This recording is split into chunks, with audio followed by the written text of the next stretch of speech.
गेल्या काही दिवसांपासून इराण, अमेरिका आणि इस्रायल यांच्यामध्ये मोठा संघर्ष सुरू आहे। या संघर्षादरम्यान इराणने स्ट्रेट ऑफ हॉर्मुझ हा महत्त्वाचा समुद्री मार्ग बंद केला। हा मार्ग जगासाठी अत्यंत महत्त्वाचा मानला जातो, कारण मोठ्या प्रमाणावर कच्चं तेल, एलपीजी आणि नैसर्गिक गॅस याच मार्गामधून जगभर पाठवला जातो। भारत देखील मोठ्या प्रमाणावर मध्य पूर्वेतून गॅस आणि तेल आयात करतो। त्यामुळे या मार्गावर परिणाम झाल्यानंतर भारतासमोर मोठं ऊर्जा संकट निर्माण झालं आहे। अहवालानुसार भारतात लागणाऱ्या एलपीजी पैकी मोठा हिस्सा हा मध्य पूर्वेमधून येतो।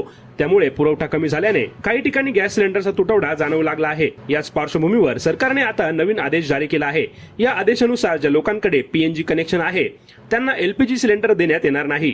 म्हणजे आता एका व्यक्तीकडे एकाच वेळी पीएनजी आणि एलपीजी अशी दोन कनेक्शन ठेवता येणार नाहीत। सरकारचं म्हणणं आहे की ज्यांच्याकडे आधीपासून गॅस पाईपलाईन उपलब्ध आहे त्यांनी एलपीजी वापरू नये, जेणेकरून ग्रामीण भागामध्ये किंवा पीएनजी सुविधा नसलेल्या लोकांसाठी गॅस उपलब्ध राहील। मात्र या निर्णयामुळे शहरामध्ये राहणाऱ्या अनेक लोकांमध्ये नाराजी देखील पाहायला मिळत आहे, कारण अनेक लोक बॅकअप म्हणून एलपीजी सिलेंडर ठेवत होते।